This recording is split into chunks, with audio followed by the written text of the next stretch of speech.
What's going on, everybody? Coming at you with another out-of-this-world story from rSpace. Let's get right into it. This story is about a guy who feels gutted after his wayward spouse did it again. But let's see how it plays out. My D-Day was almost 3 years ago. At that time, I had been married for almost 3 years when I found out my wife had been cheating on me routinely. In the months prior to finding out, my spidey sense had been growing increasingly suspicious that something was up. Like many of you here, I made the mistake of trusting my partner so readily, so instinctively, as I assumed we were rock solid. Sure, our marriage had its issues, but they were challenges that we had handled together and in many ways bonded us uniquely. We were in our mid-20s when we met, in a fast-paced East Coast city. We were both aspirational, optimistic, and truly loved each other. We just clicked from day one. The kind of thing you think will never happen until it does. We spent as much time together as possible. It was crazy in the best way. But after just a couple of months, things got a little turbulent. We had a child together, unplanned, and this was at a youngish age, at least by East Coast urban standards. So our relationship from then on was generally defined by stress, but also by having each other's back. We went through a lot together in terms of navigating our families. Both lean conservative, so the unplanned kid was a challenge in various ways.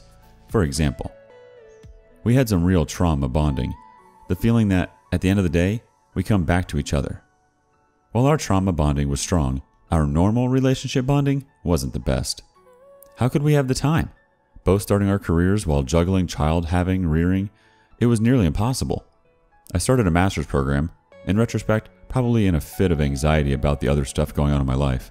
Once that started, I officially had almost no free time. We were just completely stacked. The thing is, the day-to-day of our newfound stressful life was actually pretty okay for me. I had had a fun college and early 20s post-college experience, so I was pretty ready to settle down.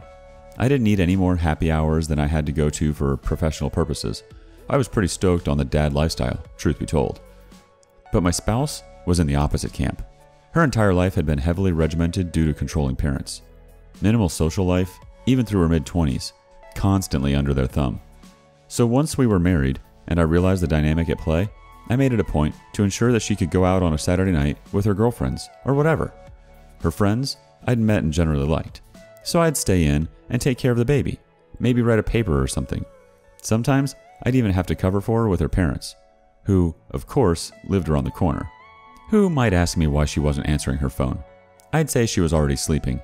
Mind you, I had no FOMO whatsoever, as I felt like I'd been there, done that, while for her, she still had that social itch to scratch. So I encouraged her to absolutely go out and have a good time. As a working mother with a stressful job, I wanted her to go out and blow off steam. The cheating essentially took two forms. Physical cheating, a one-night stand, with complete randos she met at bars, went out on those Saturday nights with the girls, and emotional affairs with people she knew, usually coworkers. These were happening simultaneously. From what I know, there were for sure multiple 4+ one-night stands, and at least 2+ in the emotional affair coworker category, sexting basically. I don't think the latter ever turned into the former, but it is hard to say. Honestly, when you're talking about multiples of 5 or more, it starts to lose meaning. I was so rocked on D-Day. It was a thing where I was about to go to bed and saw her phone go off. I'd had the creeping suspicion, so I caved and checked. Boy, was I in for a surprise at the scale of what I found. Christ. I was then in the final semester of my master's, working on a research-intensive thesis. Hardest few months of my life getting that done after finding out. We went to marriage counseling pretty quickly after, and I actually felt her remorse was genuine. She ended up getting diagnosed with some psychological conditions stemming from her tough upbringing, which were framed as the big reason why the cheating happened, among many other behavioral effects. I was willing to analyze the situation very holistically, and it truly did make sense, so I swallowed my pride and decided to work to stay together, for our child above all else. In the short term, things got better. Sex life improved, I finished school so I had more time, and it felt like we could be more open with each other. After a few months, we decided on a fresh start across the country to a state we'd both wanted to live for a long time, away from her parents, away from our past life. Things felt new and hopeful. First 1+ year went pretty well in the new state, but just before the beginning of the pandemic, I had a bad feeling again. She'd been hanging out with some friends of friends who didn't give off the best vibe. For example, They liked going to strip clubs and were pretty into drugs, albeit in a state where pot is legal. They were into other non-legal stuff too. It's not judgmental, but I just got a bad, untrustworthy vibe from them. I started to notice that she became more guarded again with her phone, just like 2 years before. Spidey senses tingling big time, but I lived in denial for a bit. I didn't want to say it was so, even though I knew something was up. Then, one night, we were playing an online drinking game. This is like early April, mind you, so the Zoom boom heyday. And literally sitting right next to me, I saw her sending hearts and such to someone via text. Some of the unsavory characters mentioned in the last graph were present. It was so out in the open. It turned out to be a rando friend of a friend who was on the video call on the other end. She said she sent him hearts because she wanted drugs from him, that's all. Nothing to worry about. It wasn't serious, etc., etc. Talk about the red flag. So she said that she'd lay low on the drugs, and she did it for a while. But in the last couple of months, I noticed a slow uptick again. Starting to talk more with that crew again. It seemed to go hand in hand with the phone guarding, but I didn't initially think as much of it as I might have previously for a couple of reasons. For example, she would openly offer to ask if I need to use her phone in random circumstances, such as to follow directions on the car. She didn't used to do that. That made me think that maybe I'm overthinking again, and she's just texting a random normal friend. She is pretty addicted to the phone in general, so it wouldn't be a shock. But this came to a head the other night in a weird way. We have an alarm system that is controlled from our phones, and my phone died while it should have been charging overnight. Guess it wasn't fully plugged in. I had to go downstairs immediately as the dog had to go out, so I had to use her phone to turn off the alarm. I'll be honest, I braced myself before I opened the phone. I was nervous of what I might see. Well, I caught a glimpse of the messages screen, not even clicking on an individual conversation, but seeing it among the active apps. And I saw at least 2 convos that were not good. One was a person whose name I recognized from a few years prior, D-Day era, a known prior sexting partner with whom there is no other known relationship. I could only see their latest message, and it said something to the effect of, "Wow." Also known as something you'd probably send in a response to a pic, in my opinion. Or certainly something suggestive. And I saw a random name, definitely not a known friend, with a "What you up to?" message sent the night before. A Saturday where she was out with some friends. And this was just in the top 4 or 5 convos, so who knows what lies beneath. I couldn't bear to actually click on the app and see what else I might see. I was re-gutted. I've been gutted multiple times now, to the point that it's hard to feel much. But dang, I felt it again. That gut punch feeling. Many of y'all know it like no one else in my life, so here I am sharing it with y'all. Really struggling with what to do next. I've been in individual counseling previously, so thinking I can at least start that up again, and from there, think about my next steps. But damn if I don't feel like this is the beginning of the end of our relationship. I spent the past 2 days trying to act normal while plotting my escape.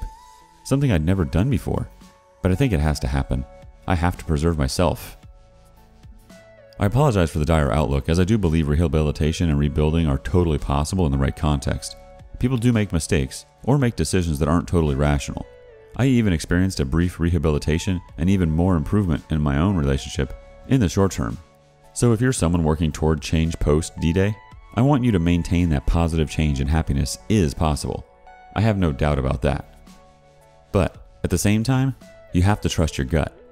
If it feels off in a bad way, then it might be time to jet. It hurts, but it is good to realize that at the end of the day, you can't change other people. They have to change themselves, and if they don't, then at some point your best option is to change yourself. I think I'm nearly there. Alright, now it's time for a quick update before we get to some comments. Over the weekend, I decided to investigate further. Since the more I thought about it, the more I realized that while the text message convo previews I saw gave me a bad feeling, they also didn't give me definitive proof of anything. As a reminder, I had to borrow the wayward spouse's phone to turn our alarm off last week, and on the messages app main screen I saw one, "What you up to?" sent on a Saturday night from an unknown, to me, name, and another along the lines of "Wow" from a name I recognized from the D-Day 1 period, a former coworker. Well, late night, I took a deeper dive, and it was eerily similar to D-Day 1. I emailed hotel reservation info for a work trip to a known former affair partner, just prior to COVID. Attempts to coordinate similar meetups with other known former affair partners around the same time. Funny thing is they actually seem like they tried to turn wayward spouse down.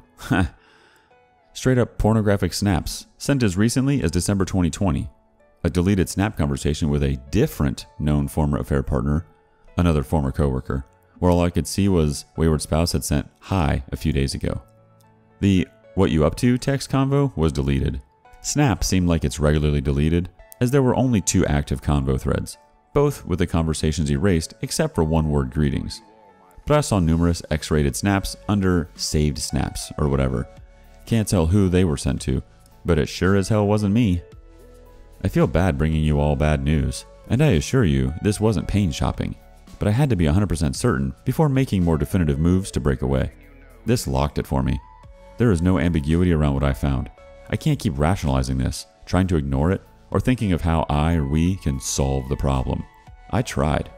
I'm done being the stable one, the rock, while my wayward spouse continues to blatantly lie day in and day out. I regret not getting out immediately post D-Day 1, but my second best option is getting out now. We'll keep you posted with more positive developments when I can. In solidarity with anyone else out there reading who finds themselves in a similar position. Okay, time for those glorious comments. First up from Disastrous Draft 4717. Wow, I am heartbroken for you and your kiddos. First, I would lawyer up and find out your options. Unfortunately, I would also test the kiddos for paternity, as well as yourself for STDs. She has been cheating on you almost your entire marriage. It is tragic that she is a conniving, sneaky lowlife, but you will not know 100% until you test. I have no problem with legal drugs, but Jesus man, your wife has children. Cops come to your place? OP, we found wayward spouse dead in a hotel room from an OD. Talk about screw the kids up. She is screwing strange men and doing drugs? Do you want these people around your kids? No freaking way. Your relationship aside, drug dealers don't play. Her behavior is effed up and putting your family in real danger. The last thing your family needs is a bunch of cokeheads busting up your place. They don't care if they scar your kids, and neither does wayward spouse. Dude, you were working on your degree, working and watching the kiddos, all while she is being a big cheater. It is almost like she is a psychopath. Who does that to someone you love? You deserve better. It is time to stop the madness and get off the crazy train. Good luck and God bless.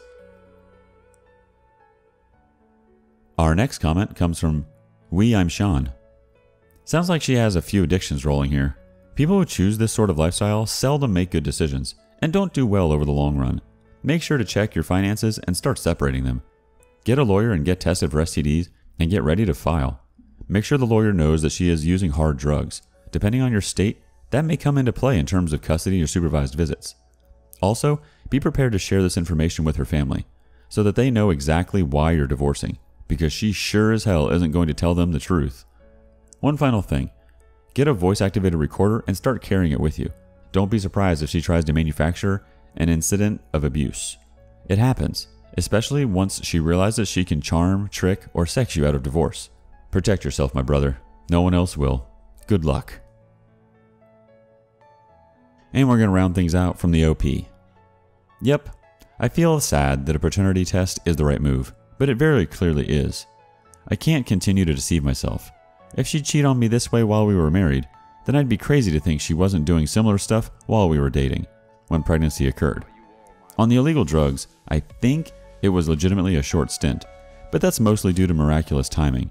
She was getting more and more sketchy, hanging with that crowd just as lockdown began in March or April of 2020, when people actually took it seriously.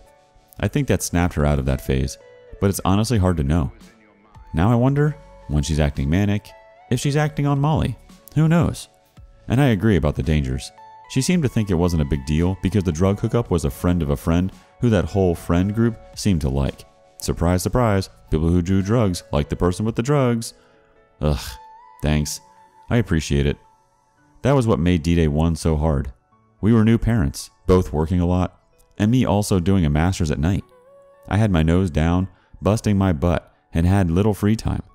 In retrospect, that was just another thing for the wayward spouse to exploit. She knew I'd stay home with the baby because my priorities were so different from hers.